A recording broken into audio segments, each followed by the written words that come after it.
And welcome back, everybody. Evolved Podcast with Ryan and Jesse. Cheers. Cheers, buddy. Where's your coffee? I don't know where it went, but it's been a good couple months since we've had anything to talk about. So we are just ripe for the picking now with thoughts and Absolutely. ideas. It's good. Always looking for new members, evolved members. So come check us out. Indeed. Yeah, It's good to be back, man. There's been a lot going on in the world. And we had I had a little court date this morning, which was fun. So I had a jaywalking ticket thanks to this guy right here. But the officer that gave me the ticket actually didn't even show up, so that was nice. They just acquitted me. For some reason, they put me at the end of the list though. Like they went through alphabetically, A, B, C, D, and I'm J. And they go right by J and just went right to the end of the alphabet. For some reason, I was at the very end, so I don't know what that was all about. Well, they're racist for sure. Yeah. So he says it was all my fault, but it was because it was my birthday. These guys came out to Long Beach. I just moved here. It's Sounds my like first excuses to me. No, I take full responsibility. It was a clear case of peer pressure, actually. It's funny. I really felt like I was back in high school because you know how it is. You're in high school, all your friends are doing something you know you probably shouldn't do, but because they're all doing it, you don't want to be the only one not doing it. Right. So Ryan and his cousin were actually crossing the street. They were having a few drinks. And we decided had a few drinks, and we had decided we wanted to go to another little club in the Long Beach area. So we actually stopped at a red light, and these police officers are right next to us. And Ryan actually almost crossed the street right in front of these police officers, and I kind of pulled him back. Yeah, actually, somebody grabbed me from behind. I remember your cousin and we both grabbed you back, and we said, "Hold on, buddy, hold on there, horsey. Like there's a cop right here. You know, just calm down. We'll wait till the light." And then we started joking around with the cop about, you know, can't you give this guy a ticket? Like he totally was, you know, intending to break the law. You should just give it to him anyways. And the cop was actually joking around back, and he thought it was funny, and like they were kind of like, I don't know, joking with us. But this is where our memories start to diverge. Yeah, it's weird. So we remember two different things. Experience, yeah. Yeah. So what do you remember the cop saying to us? So I have had a jaywalking ticket before, which you shouldn't have any of those in your whole lifetime, and now I've had two. So I actually asked the officer. I told him that I'd had a jaywalking ticket before, and I asked him if he ever writes jaywalking tickets or if he has ever written a jaywalking ticket. And as I remember, he said either that I think he said he has written them, but he doesn't very often, or something like that. See how the memory's all foggy now. I know precisely what he said, but Ryan's answer is a little more wishy-washy than mine. Yeah, mine is more. He swears he knows though. I remember him saying. We asked him, you know, we actually asked him, not can you, we asked him, do you give out tickets for jaywalking? I do remember, that's what I do. And he said, it's not a very, like, common occurrence, but we are able to. It's something that we don't normally do. It's obviously we got bigger fish to fry, but we're able to. That's what I remember specifically. So go ahead. The next light. The very next light. And the reason that I asked him in the first place was because we're all sitting at this light. It's like a 12-foot jaunt. There's no traffic. It's tumbleweeds are blowing through the town, and we're all five of us, the two officers and the three of us, we're all standing at the light just waiting, and we're waiting because they're there, and they're waiting because we're there. So it's just like, this is a funny situation. So that was the only reason I asked, was like, okay, this is absurd that we're all waiting for this stupid light. So the next light, when they made it clear that they don't really write tickets for this, my cousin and I crossed, and Jesse hesitated for a sec and then crossed with us, and the officer was so grossly offended at this act of defiance or whatever. Well, we pissed on his authority by doing it. I felt not intentionally, but we did. No, totally not intentionally. And I felt this is where we differed in our defenses. We ended up not having to defend ourselves at all because the officers didn't show up. Rock and roll. Beat the rap. But we ended up not having to defend ourselves at all. But what I was going to do is say, look, this is some form of entrapment. Like, I felt like this guy made it clear that he doesn't really write tickets for this. I'm new in town. I told him it was my first night in Long Beach. And where you're from, you can walk over anywhere, right? You can just cross red lights. You can just do whatever you want. I mean, Long Beach has unique laws that way. Well, regardless. New in town. If you can't... for traffic laws? Like a Wild West. Oh, I didn't know I couldn't do that. Where do you park your horses around here? No, but the thing is I mean, if you can't ask an officer for advice on tickets and stuff like that, who the hell can you ask? A judge? I'm not going to find a judge. There's an officer right there. He's the one that's going to write me the ticket. If he's the one going to tell me that I can or cannot do it, I mean, I don't understand. He tells me that they don't really write tickets for that. I cross the street and he gives me a ticket. I just felt like I at least have a defense. So that was what I was going to say. And you didn't think that was a case. Actually. Well, because in my memory, that's not what I heard at all. I didn't hear this sort of idea that he can't really give out, or he doesn't really give out tickets for that. Well, not that he can't, but that he doesn't really. You just will have to check the minutes. But you did just say. I said that he doesn't. They normally don't do it because it's not something that they're like paying attention to. That right there. They can. Boom. But they can. They don't normally do it. That right there is my defense. That's it. They don't normally do it. That's the worst part of the sentence. The most important part of the sentence is that we can do it. Yeah, they can do it. I mean, they can do a whole bunch of things. I can punch him in the mouth. I don't normally. Now, and I'll agree with you that I think the entire law is ridiculous. Oh, I do too, but that's not even what I'm arguing. I'm just saying, look, I asked an officer. I just felt like it was some kind of form of entrapment. I asked the officer I was joking, and he was joking, and he was actually like, and when I told him how much I paid for my ticket, it was over $100 for my jaywalking ticket that I got before. Mm-hmm. When I told him about that, he was shocked at how much it cost. And he told me, yeah, we don't really write those very often, if ever, or whatever he said. And so I felt like, okay, no more waiting at these stupid lights. So now that we got that cleared up. Let me ask you then. Okay, so when we got to because this is what happened. We went to the first light, and then literally like a block later, we went to the second light. And that's where we got the ticket. We got pulled over, whatever.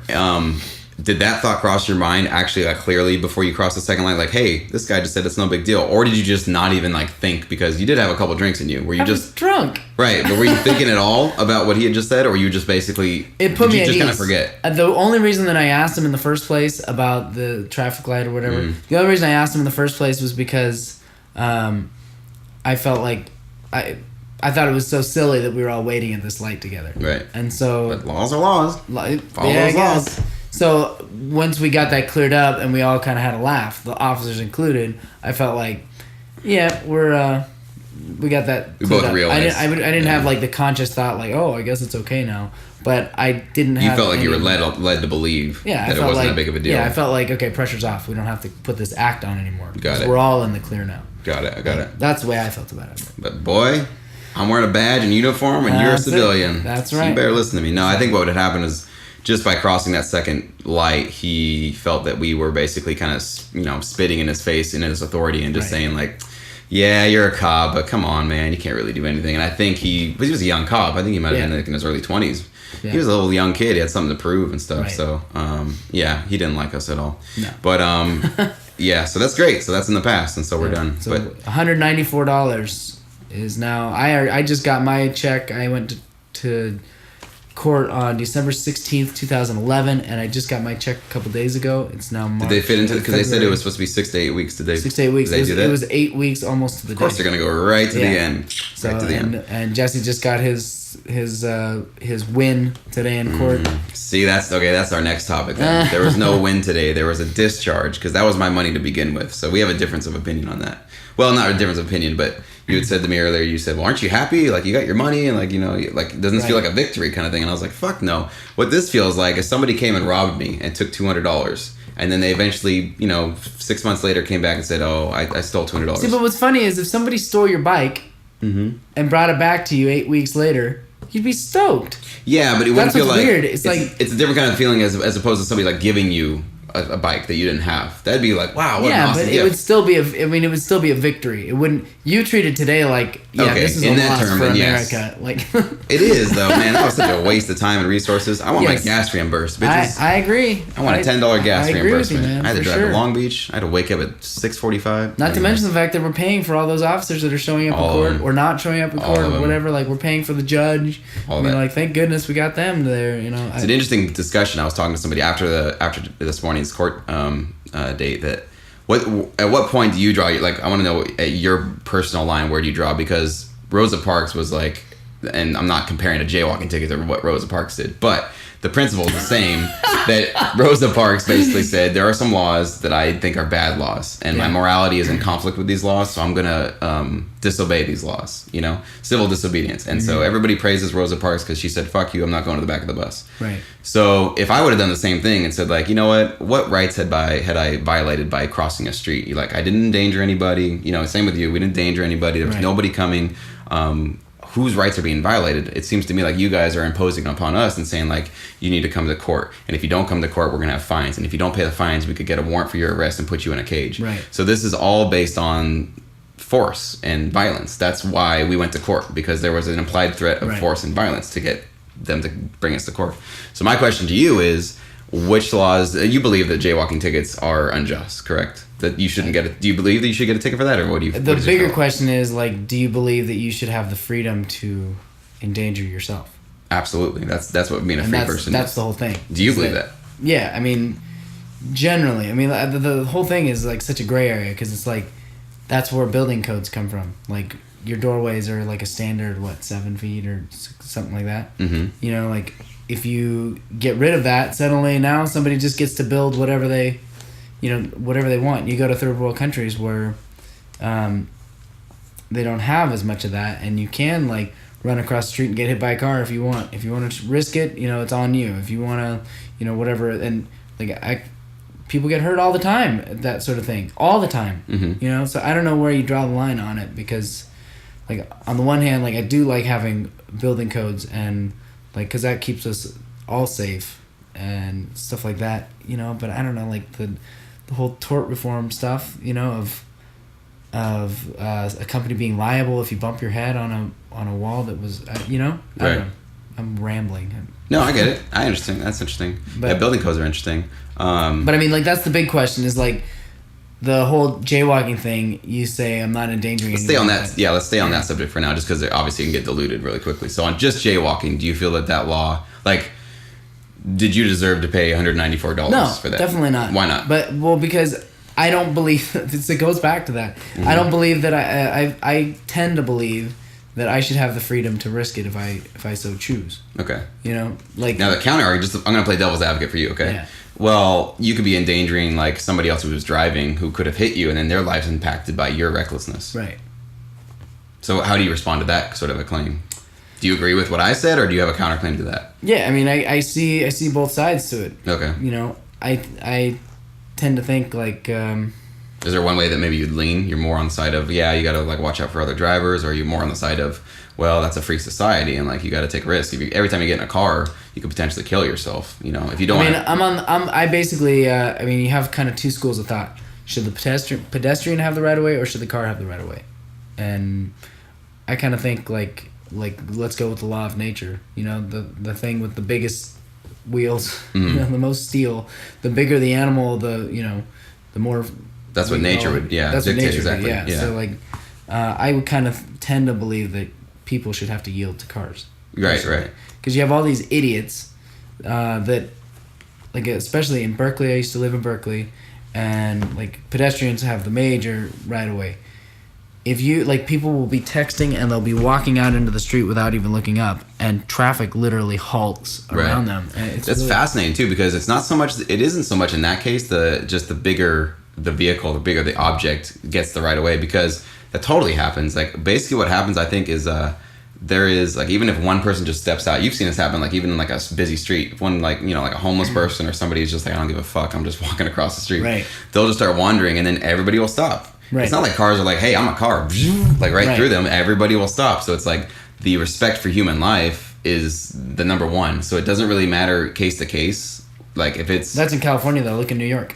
Yeah, exactly. But I'm saying in general, I think most people that if somebody's walking across, I mean, it depends on the culture, I'm sure. But if somebody is like right in your way in your car, you're gonna do everything you can to not hit them. It's not this sort of like, well, I have the right of way. Sorry. It's the same thing with. Have you seen that episode of Seinfeld where George is for some reason he's lost his agreement with the animals, with the squirrels and the pigeons and yeah, and they're all running in front of him. Yeah, you're not trying to hit pigeons. Totally. You just know that they'll get out of the way. Mm-hmm. And I don't think anyone has a disregard for human life. Also, I don't think anybody has that disregard. I just think that we like in some agreements, our agreement in California is that if there's a pedestrian out there, they're not going to get out of the way. So you have to stop. Like nobody wants to hit a pedestrian. But I'm saying the law is not telling us to stop. What's telling us to stop is our no. It's not our no. When you stop for a pedestrian, are you like, do I have to stop? Wait, what does the law say? Yeah, the law says I have to. No. That thought's not going through your head. Your thought is just the immediate. I got to preserve life. That's what I'm saying. Like what dictates our actions. No, is not I know, the laws. but I'm just saying that like you're saying who's at fault. No, I'm saying that it is the law, and it's not because you're afraid of getting in trouble. Obviously, like under any circumstances, you don't want to hit a person. Right. But we just have this agreement because of the law. Like it's already set up that like if there's a person, they're not going to get out of the way, so you need to stop. Versus like another agreement, which would be, look, if there's a car, yeah. they're not going to get out of the way. So as a pedestrian, you need to get out of the way. Nobody, even in that agreement, if there was a pedestrian that was going to get hit, the car would do everything it could to stop. Got it. But you're saying, because I guess what I'm getting confused, you're saying the law makes that agreement, or we just as human beings make that implied agreement? The law. So that wasn't natural in us. That was something that was dictated from nobody the state. nobody wants to hit anybody. It's just like with your traffic laws. Right. Nobody wants to get in a car accident. That's why you set up these agreements that look, if a car gets its nose in front of you, then you let the rest of the car in. It's not that anybody wants to hit anybody. It's just that we have. But there's no law for that though. No. That if somebody puts their nose in front of you, you have to let them in. There's no law for that. There is actually. There's no law for that. There is. What's the law? I got hit by a car actually. If somebody cuts you off, you have to let them in, or what do you mean? No, that we just have all these we have all these driving rules, right? Laws and rules and kind of unspoken things. That one, like for example. No, that's different. So if it's unspoken, that's what I'm talking about. I think a lot of the stuff is unspoken, but it's not because and specifically because it doesn't come from like a law, because it comes from common sense that I want to stay alive. In order for me to stay alive, I need to be safe. And if you're being reckless, I need to get away from you and that kind of thing. So I'm saying I think we're in agreement on everything. I'm just saying I think those agreements don't come from a law. Laws don't dictate behavior. I think human beings dictate behavior, and the laws reflect. That's all I'm saying. Yeah, that's fine. But I think we're agreeing with that. Yeah. And no, yeah, right. Nobody wants to hit anybody, and exactly, and that's why we do have like common rules. But the idea that when you're about to swerve out of the way, the idea that you're thinking about, oh, this is what the law is, that seems ridiculous to me. It's really just about self-preservation. Like, you want to not die. Do you want to hit pigeons? This is the same thing. No. You don't want to hit pigeons. No. But do you stop? But law didn't tell me to. Law didn't tell me not to. No, I know, but I'm not talking about that. I'm just saying, do you want to hit pigeons? No. No. Okay, do you stop when there's a pigeon in the road? Or do you just keep driving? It depends. If I can, yeah. What? For a pigeon? They'll fly out of the way. You couldn't hit a pigeon if you wanted to. I challenge you to. I mean, okay, I'm trying to think of, it's happened rarely. If there's birds in front of me and I feel like they're not flying away, I'll slow down, for sure. Okay. If I can. If it's a busy road, sorry, guys. But don't you've be on the road. never hit a bird, probably. No. Okay. Not that I remember. I don't think so. I challenge you to hit a bird with your car. They will fly out of the way. And it's not, and I don't slow down for a bird. Okay. Not because I want to hit a bird. I'm just saying, we have this agreement with the birds that they get out of the way when we're driving, and so you don't have to slow down. So it's the same thing with pedestrians. We have this agreement. Look at it from the pedestrians angle. Mm-hmm. We have this agreement that cars will get out of the way when I'm in the crosswalk or whatever. So I don't have to worry about getting out of the way of the car when I'm in the crosswalk. Which is very true, and that's totally that's this agreement that we've all come to. Right, and I'll give you that one, because I think that's where pedestrians get a little bit cocky because of the law. I'll give you that one, because they think that there are two white lines on the ground, right, that they're in the safety zone, that nobody can come through that. And I've seen, I don't know if you've ever seen somebody get hit by a car, but I saw an old woman get hit by a car 3 years ago. It was the most traumatic thing, and it was this old woman, probably in her 70s, and she got hit by this huge white van as he was taking an unprotected left turn, and she got maybe halfway across the street on the crosswalk. He didn't even see her. I don't know what he was looking at. But it basically just knocked her right back to the sidewalk from halfway across the street, dude.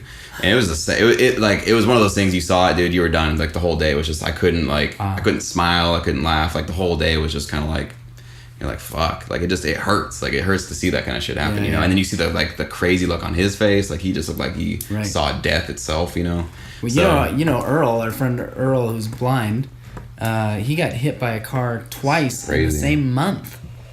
I just think, God, as a blind person, how do you set foot in the crosswalk? Is he still doing it now? Again, yeah. He's a brave guy. No, he doesn't still get hit. He still walks. No, but still, he's still just fuck it, I'm stepping out. Yeah, he does his best. Stronger man than I. To try to I guess, know what I would do. But can you imagine being blind walking in the city, dude?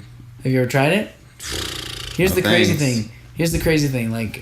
With most disabilities or whatever, you figure out how to maneuver with your disability. Right. But blindness, if you take a blind person and just put them in in a new location by themselves, they could be 30, 40 years old, blind their whole lives, really great with a cane, know how to maneuver around and stuff. They won't. That's the worst one. You won't know where you are. You can't. Our whole lives revolve around sight. Right. To navigate ourselves. Especially kids in school, blind kids in school and stuff. They'll they'll figure out their own like path through campus and stuff, and they'll kind of tend to take the same path. But if you like somehow were able to airlift them into a new campus, into the same campus, and they Just don't have any somewhere of that like reference point to remember like where they. That's a good point, man. Really, how do they know that shit? I mean, like every day they have to probably think they just have to remember where they are, like all the time. That's crazy to think about that. Yeah. I mean, I don't know. I guess after a while you'd start to get really good at that just by your auditory cues and stuff about where you are. But I think they start to kind of paint a picture exactly in their head visually. Where, yeah. Like they bump into this tree. Oh, I guess I'm too far over to the left right now. I got to go over. What would happen if a blind person did psychedelics with no vision? God, they must have a crazy trip. Because cure his blindness. Because I can see. Because it's crazy. Because like, somebody was saying, I watched this YouTube video about psychedelics, and like one of the craziest things that happens when you are like on like a mind altering substance is that your senses become merged, and that's exactly what I felt last time I did mushrooms. Was that like I was listening to music, but I could see the music, and then I could also like when I was looking at colors, I could like hear the colors. Like it felt like, and it's really sounds crazy to try to say that, but like literally all the senses were merging, and I just felt like it was one experience, not just like I'm seeing that now I can hear that. It was like everything was coming together. Wow. So I wonder what it'd be like if you had no vision and you had no memory of a vision, like what you would actually encounter. We should look that up, see if somebody blind has done. I'm sure blind people have done psychedelics. I wonder. I'll have to check that out. That's a new one. So let's talk about Grindr.com. I don't know if that's the actual site, but the app is called Grindr. The app Grindr, yeah. So you're obviously a member. I am.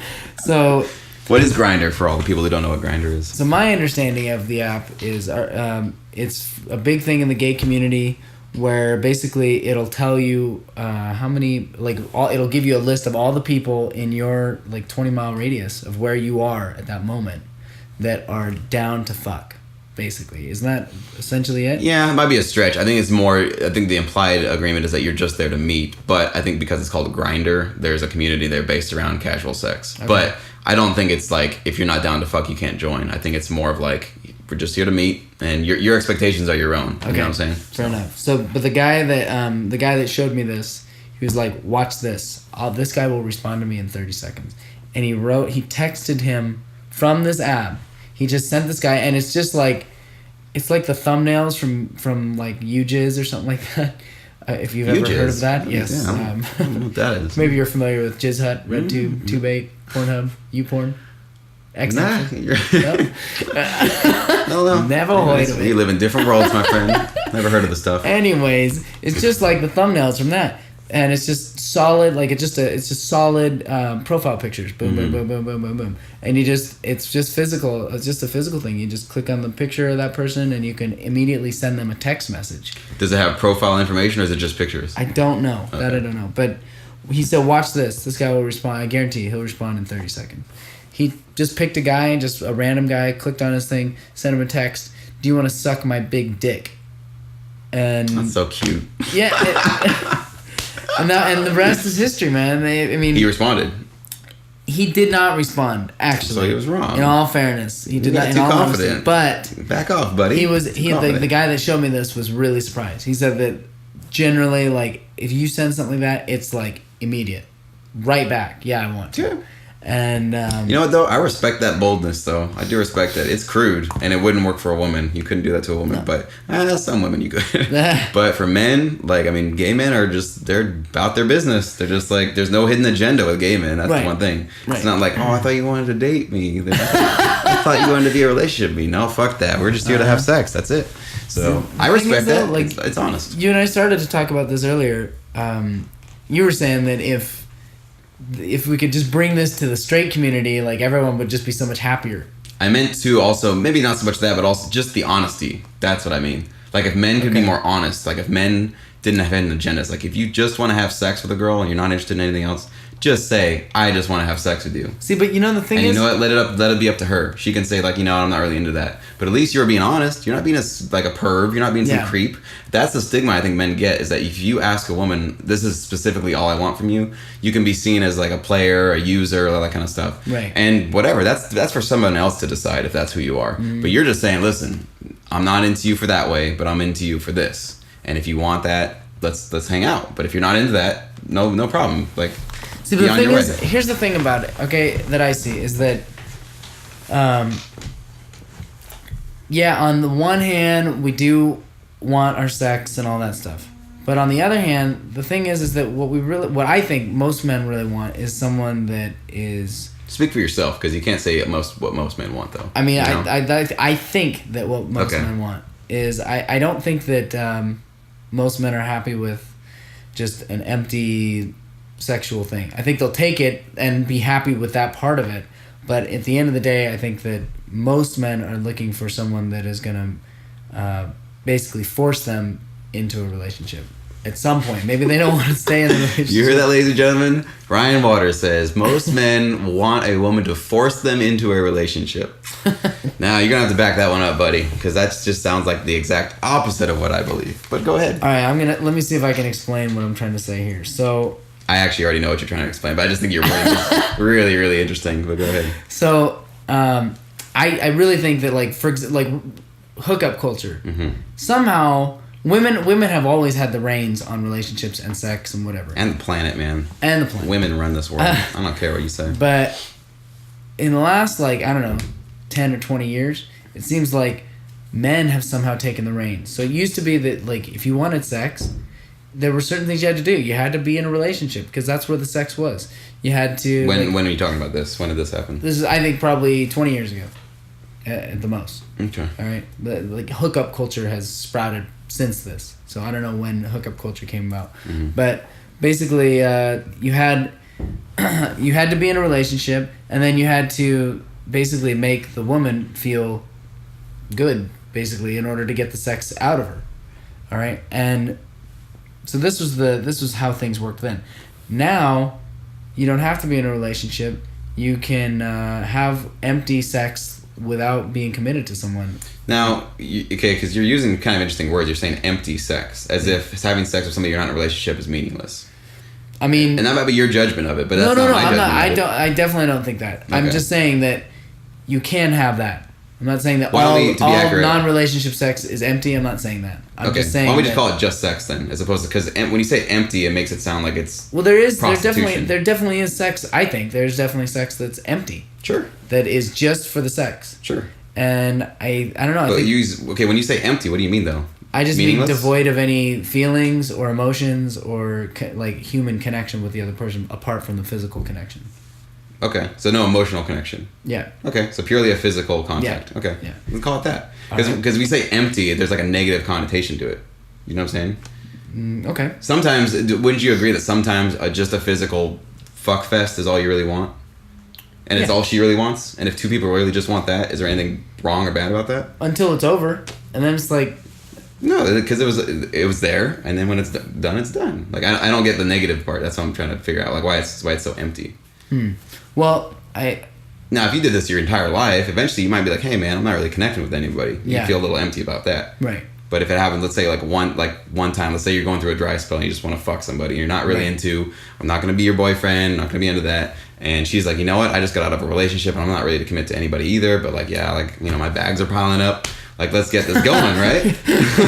And to say both of you have that agreement. And then there's something like really, to me, there's something beautiful about two people just being that honest with each other. Yeah. It's like, it's more respectful that way than it is. If that's what they both want. That's all. But the thing is that, yeah, I'm with you. If a man is honest. But the thing is that I think that women are more and more becoming the ones that are being dishonest. Actually, because I think men are being more honest about what at least they think they want, which is just empty. Like, sorry, you don't want to use empty. Just a physical connection with somebody. I think that's what most men think that they want. And I think women are lying to themselves and to men by saying like, oh yeah, I don't want anything serious either.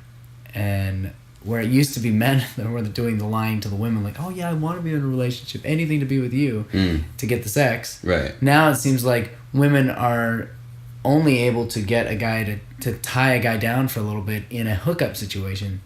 And I don't know, I'm telling you, this Grindr thing, I think that the dance between a man and a woman is such a, like, I think it's like a symphony.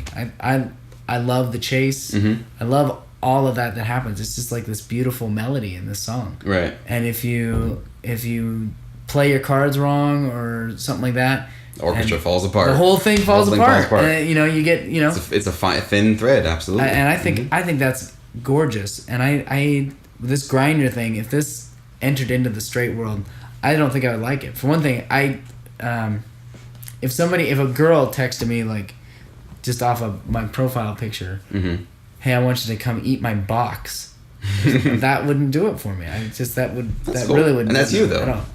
Some guys are ready. Like they haven't been touched in months, and they're just like, ooh, I'm getting some attention, and they're like, I'm about it. That's fine. Yeah, no, I don't care. I don't have any judgment on it. But I think that if that somehow became like the new straight world, I wouldn't. Then you wouldn't participate. Then I would participate, but begrudgingly. That's funny.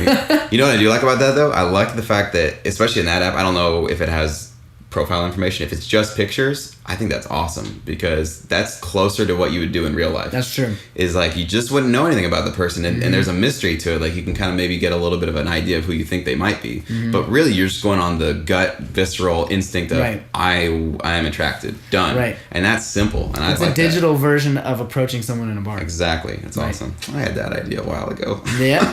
That was a great idea. That's the big problem with online dating, I think, is that people get to like say whatever they want about themselves and they get to present whatever side they want, but they can't present, apart from their pictures, which even they choose their pictures, they can't really present their like what you would see of them if you were actually getting to know them. So that's what's so misleading about like the profile write-up.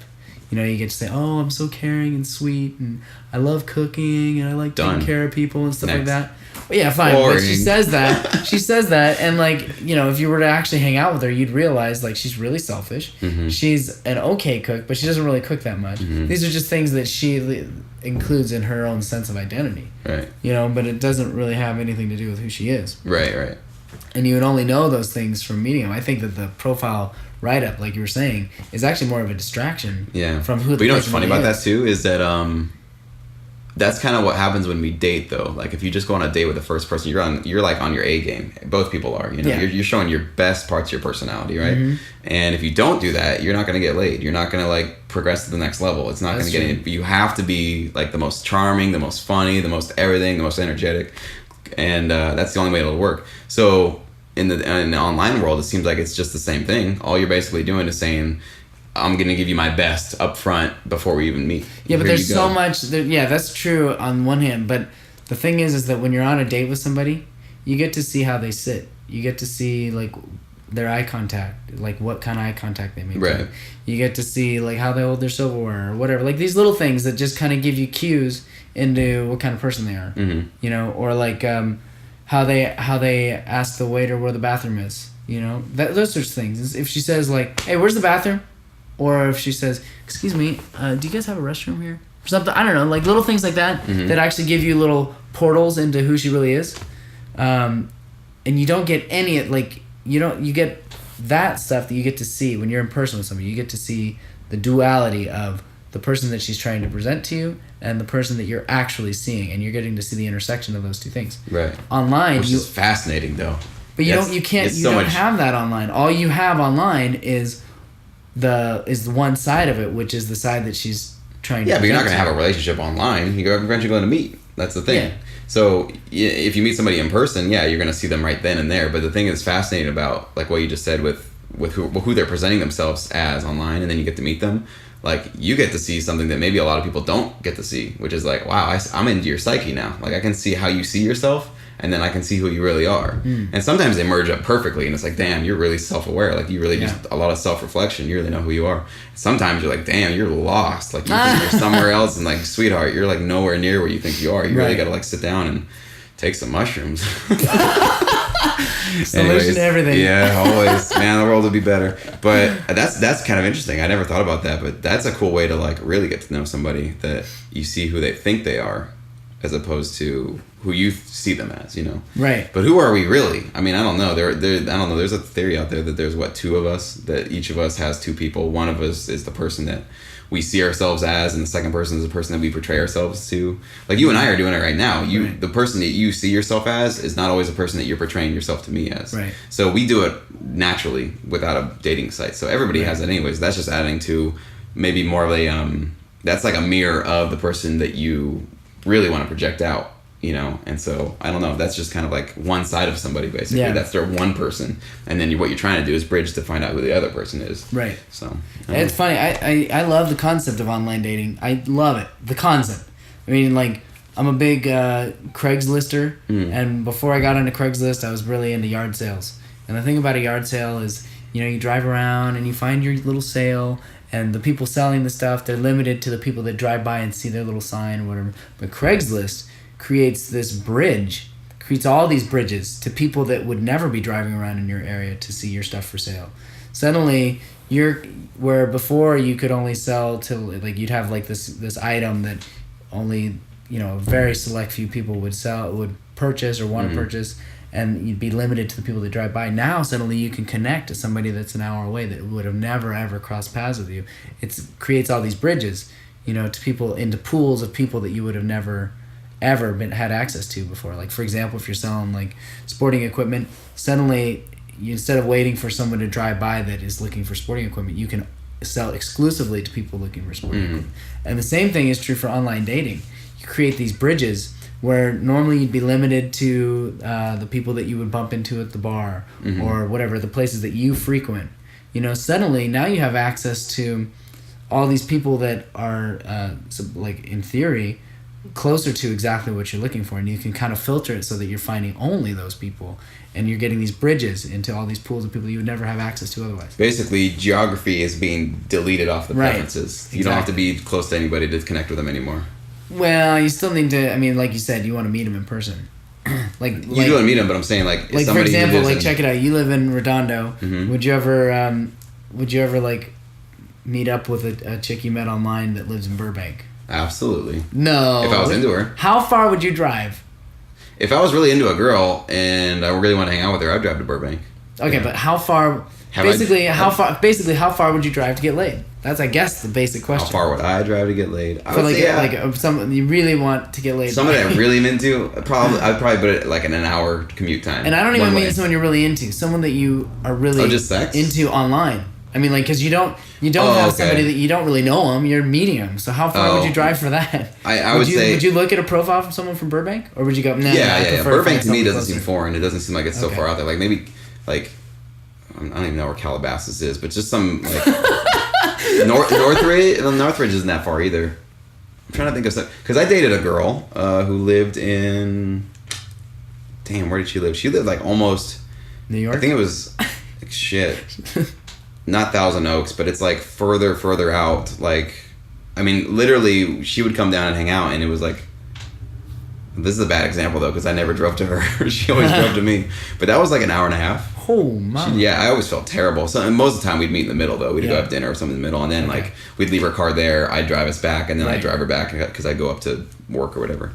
But that was a pretty long distance one. I would say, yeah, if it's somebody that's like maybe an hour away driving distance, we definitely would meet in the middle. There's no way I would go drive all the way over there for like a first date. Like, I don't really know you yet. I don't really know. Geography still. I mean, like, it doesn't have to be, but it does actually still factor in. Yeah. And that's actually, I guess, one complaint I have about the online scene is like, it's too convenient.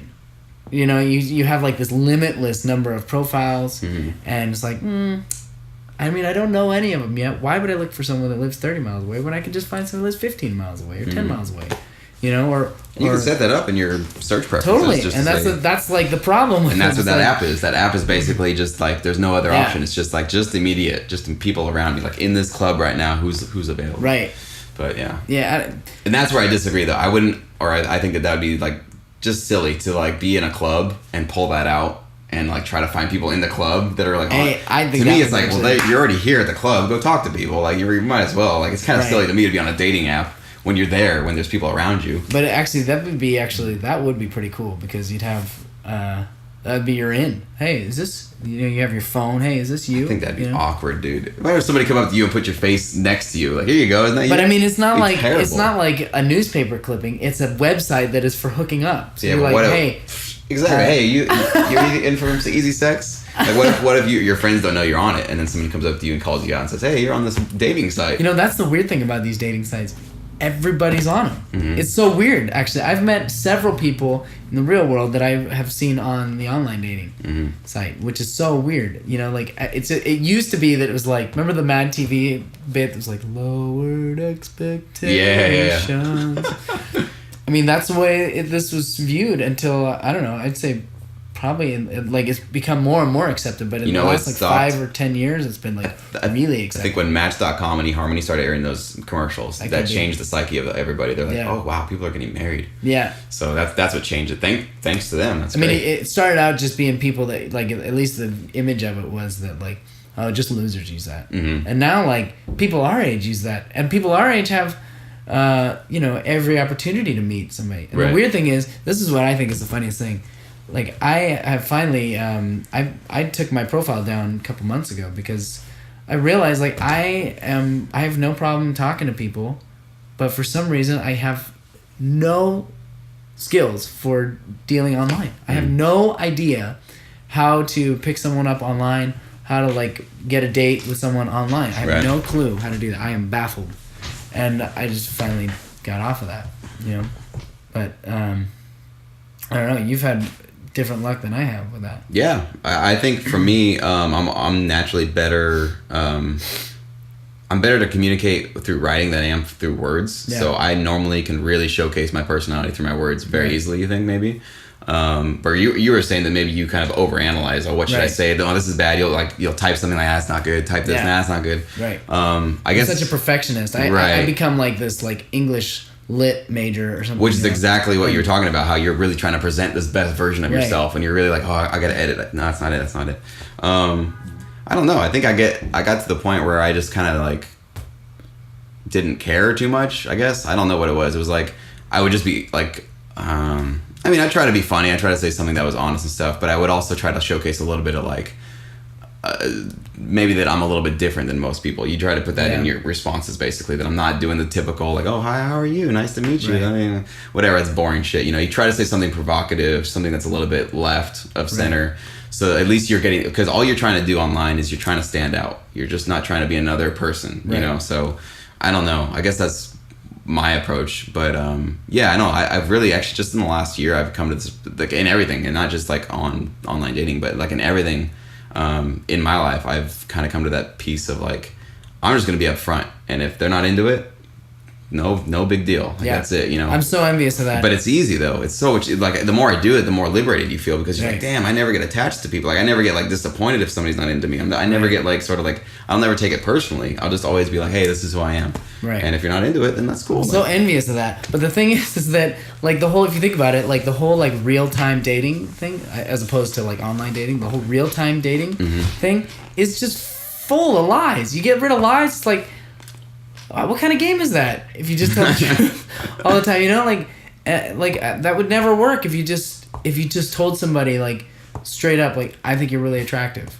Then you'd be like, well, okay. I mean, obviously, I don't. You never told somebody you think they're really attractive? Like right off? Not right off, but like. No, but that's what I'm saying. Or if you say like, you know, like if you say I love you too soon, or if you show them that you're too interested, it like sure, like you can't the do whole that. game of dating is like.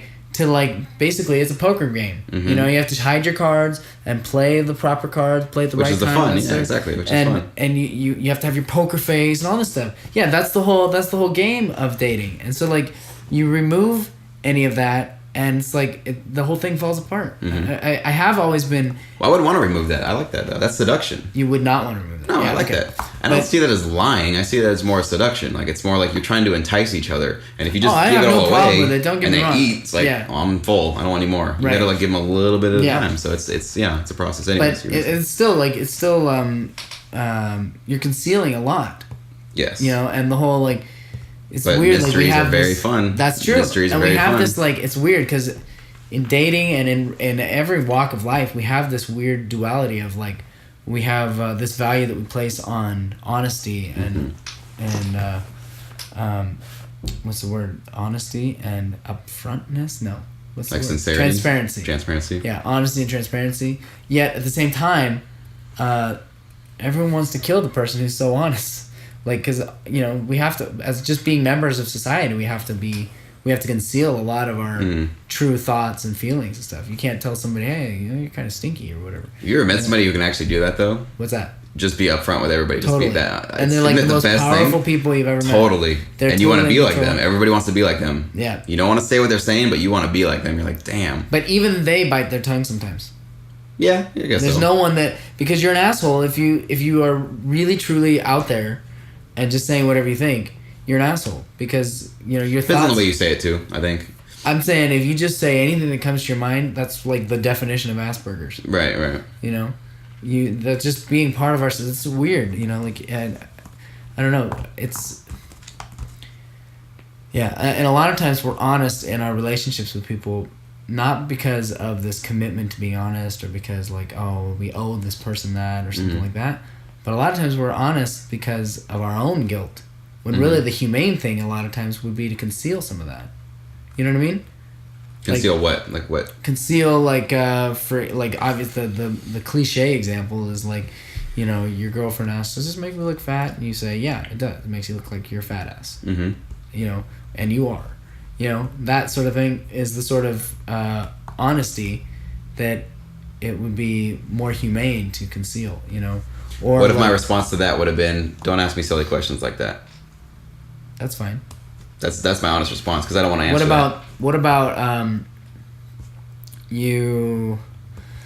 Like all you'd have to say. I don't want to that. say cheated because that's a really emotional example. But like think of an example like damn it, like you find out that your there you go.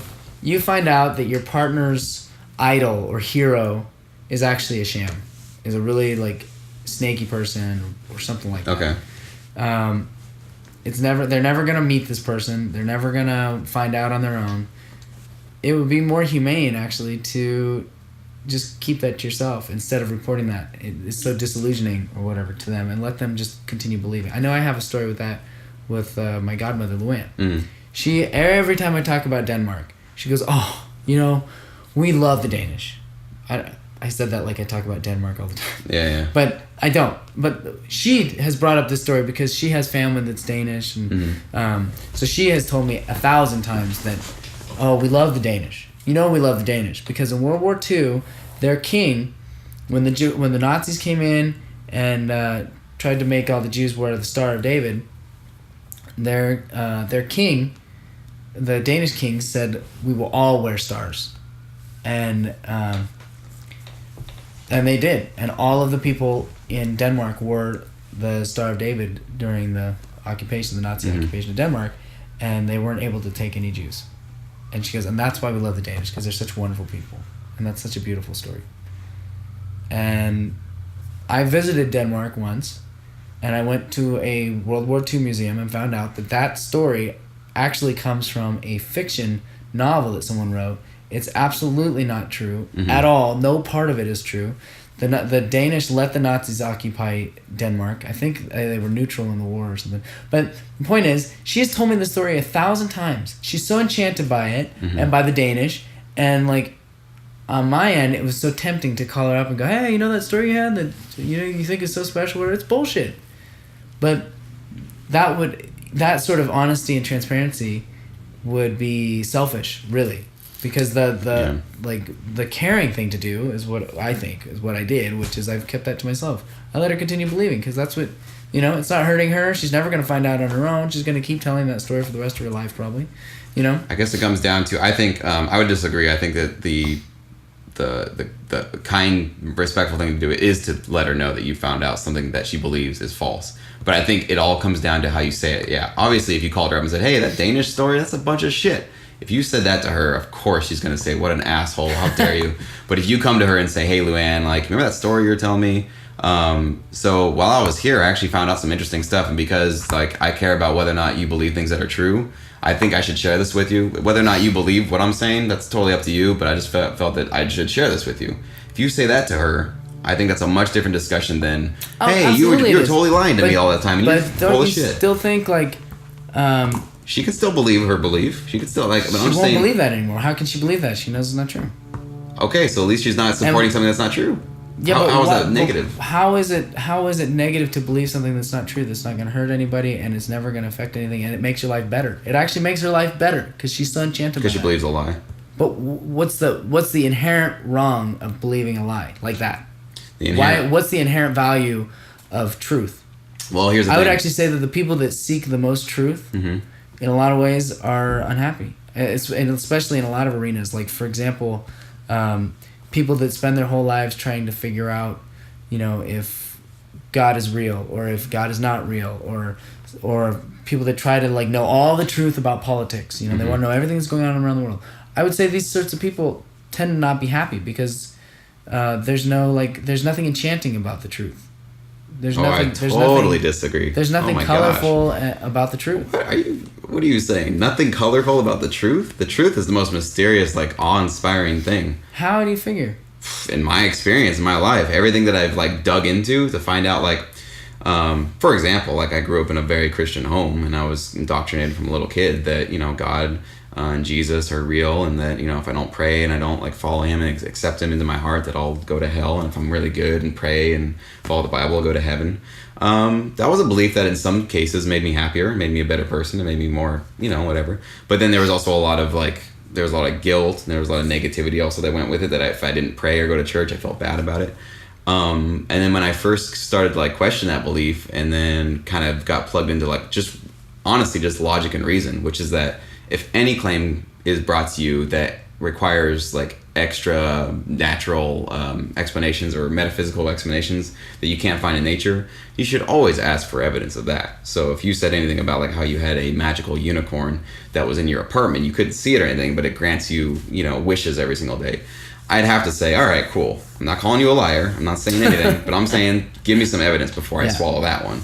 So the same is applied to anything. But there are. Going back to, let me finish this. Okay, so go ahead. So going back to that is that when I started to kind of question that and realized that wow, there's no evidence for this, and there's many mysteries in the universe. But this particular story that I've been told growing up, it's not jiving with what my logic is saying. And I've had these questions since I was a kid, And then finally, when I was older, I can dig into it. So the truth started to come out to me, which was that was something that was not true. I don't know. It's hard to explain. There's knowing that you were taught something that has no evidence and that you can't prove, and then being liberated from that. That to me is where the freedom is. The freedom to realize I can explore the universe how I think. Right. I need to interpret it as, not because of some book that was written 2,000 years ago says I should look at the world this way. That's this story between good and evil, and good will eventually triumph. The truth is liberation. The truth is freedom, and you can make it anything you want. And I think that's the most colorful, bright, beautiful thing you could ever ask for, is ultimate liberation. See, but okay, I that's a good example of how the truth has liberated you. But there's another class of truth or whatever that is more subjective. There's not this true or not true necessarily. It's more of a gray area kind of thing. And there are lots of truths that can influence your reality, either believing in it or not believing in it, or whatever. For example, believing in the goodness of people. You can't prove that one way or another, if people are inherently good or if people are inherently bad. You can't prove that one way or another. Well, first of all, what's good and bad? You can't prove that either. According to who? You're starting with a subjective judgment. According to you. Well, you're saying how can we objectively put a subjective? It's you have an objective and a subjective. I'm just saying together. that there's a belief that everyone holds as far as the way that they view people and what is inherent to them. If you have a belief in the inherent will to do good or will to help people or something like that, you can't prove that one way or another. You can't. But it comes down to a belief or a faith. You mean in human beings? You can't prove that is in our human beings. That morality is in human beings.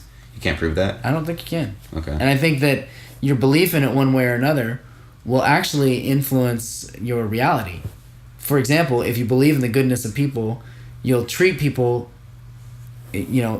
Maybe you might treat people better or something like that, and expect to be treated better, and in turn your experience of people will be better because you're so happy to see all these great, wonderful people around you. Right. And by the same token, if you expect the worst of people because you believe that everybody is inherently selfish, and they're all out for their own selfish goals or whatever, you're going to influence your reality in a different way. Instead Right. of expecting the best of people, you're going to expect the worst of people. You're going to look for that. You'll find what you're looking for. Right. And this is the sort of truth that belief in it one way or another will actually influence your reality and Right. change it one way or another. And I think, for example, this particular story of the Danish story is one that I don't think it hurts anything to believe in that. But by the same token, you and I disagree on kids with Santa and like the Easter Bunny, Tooth Fairy. I think that these sorts of beliefs are so enchanting, and for me personally, they added so much to my upbringing. But I know there are a lot of adults that have that foster like negative feelings about their parents lying to them about Santa and stuff like that. I didn't have any of that. I was just devastated when I found out that Santa was my dad. Yeah, right. I didn't feel any sort of resentment about that, but a lot of people do. I didn't. I felt like it has benefited me as an adult, even It added to my creativity. I think it allowed me to believe in things as a young kid that I can still connect to as an adult. Right. That obviously aren't real. You can't fly. Nobody's delivering presents to every child in the whole world. Right. Except for those that Jehovah's Witnesses, whatever, that don't. That's true. That's true. But so, yeah. I don't know. I think I don't know. I don't know if I don't. Yeah, I guess we disagree on the truth thing. But well, yeah, that's a good point. But also, like in that particular case where you like whether or not you believe that it's true that all humans are inherently good or inherently evil, that if you act on any one of those, then your life will be dramatically altered. And I agree with you. The question to start off with, though, whether or not we can prove whether or not every human being on this planet is inherently good. I don't think that's necessarily something you have to answer. Like there's not really something like you can't really answer that. Like how do you go to every single human being and say, are you inherently good? That's what I'm saying. I'm just saying that there are certain types of truth, but the truth that are more faith-based. Yeah, but the truth on that is that here's the truth in this situation. If you're nice to people, more than likely people will be nice back to you. Yeah. That's truth. You don't have to be like, hey, I really think that you don't have to agree or disagree with it. That's just the way the universe works. The more kind that's the way that our morality works with human beings, not the universe. But the more kind and the more thoughtful you are to other people, the more you're going to see that back because people want to be around nice people. Yeah. So that's the truth. And so to me, you don't have to be an optimist or a pessimist to believe that. You can just actually see that in your own life. You've seen it in your life. But I would say that sort of, yeah, I agree with you. But I would say that sort of outlook on the matter is much more, I guess in some ways, more pessimistic than this more enchanting view of which will influence your view on the world and your interaction with people and change your reality. I think that it's a much more pessimistic view than the view of like this faith-based belief that people are inherently good. I think that you'll be more. Can you also be led astray though by trusting too easily? Of course you can. There could be a negative consequence. There could be. having No, faith, I'm not saying right? that, but I'm just saying like if someone does wrong by you or something like that, and you continue to have this faith, you'll get up off the horse and go out there and still be good to people and expect the best of people. Mm-hmm. But I'm just saying that. So here's a question then. So with that belief, if you believe that most people are good and you're having your faith that everybody's good, and then one person treats you really horribly, couldn't that lead you to believe that, if my belief is that everybody's good, then that person must be evil. Like that must be an evil person. Because if everybody's good and this person's not being nice, that's where the danger comes for me from faith, is that you can actually... Yeah, but if you think about it, that's where insane asylums come from. That's where the label of insanity comes from, is basically people that, like, for example, most people inherently think that they're good people. Most people think that. Yeah. Yeah, exactly. Most people don't think that they're bad people. Right. And the people that think that they are bad people are generally mentally ill. Mm-hmm. Supposedly mentally ill. Right. There's no, like, litmus test for mental illness. That's the weird thing about this stuff. It's all, like, faith-based diagnoses for mental illness. To me, mental illness is nothing more than they're a little bit different than the rest of the pack. That to me is all it is. They have different social behaviors than we do, and we don't know how to deal with them. So we put them in a little, here you go. We don't really know what to do with you guys. Right. Doesn't mean they're bad or wrong or evil, that they'll do negative things. It's just that we just don't. They can't function with the rest of the herd. That's all it means. It doesn't mean anything else. Right. Well, the weird thing about mental illness is the people that are right on the line. Mm-hmm. That's the really weird part of it. Right. Because there's degrees of it. Because if you're like way out in the polls, yeah, it's obvious that like, whoa, you're pretty different. But if you're like right there, right on the cusp, that's when it's like really weird. How are we doing on time? We're great. We still got I don't know, like 30 minutes or so. Oh, yeah. sweet. Yeah, it's fascinating. That's about an hour, huh? I don't know. I'm just looking at the gauge. 59:48. Yep, we're about there. But yeah, no, it's fascinating stuff, man. So, anyways, but let me just ask one more philosophical question. We can move on. So, do you believe that there is such a thing as objective truth in the universe? I don't even know what that is. True for everybody. For people? There's one truth in the universe for all of us that it's true for all of us. What would be an example of that? I've never. 2 plus 2 equals 4. Well, doesn't 2 plus 2 equal 4? So the answer is yes, then.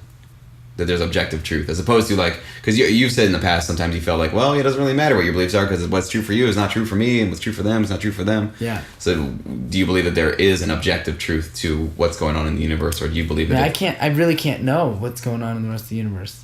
You know, like we feel like we've explored so much, but we don't know anything about the rest of the universe or other dimensions or anything like that. I really have you don't know. opinion on that. Yeah. I guess it's like the same thing. Right now, scientists believe, I guess, that a planet would need water in order to sustain life. Mm-hmm. But I don't think that they believe that because they think that's the only possible way that it can sustain life. But it's just that up until now, it's the only way that we've seen life, right?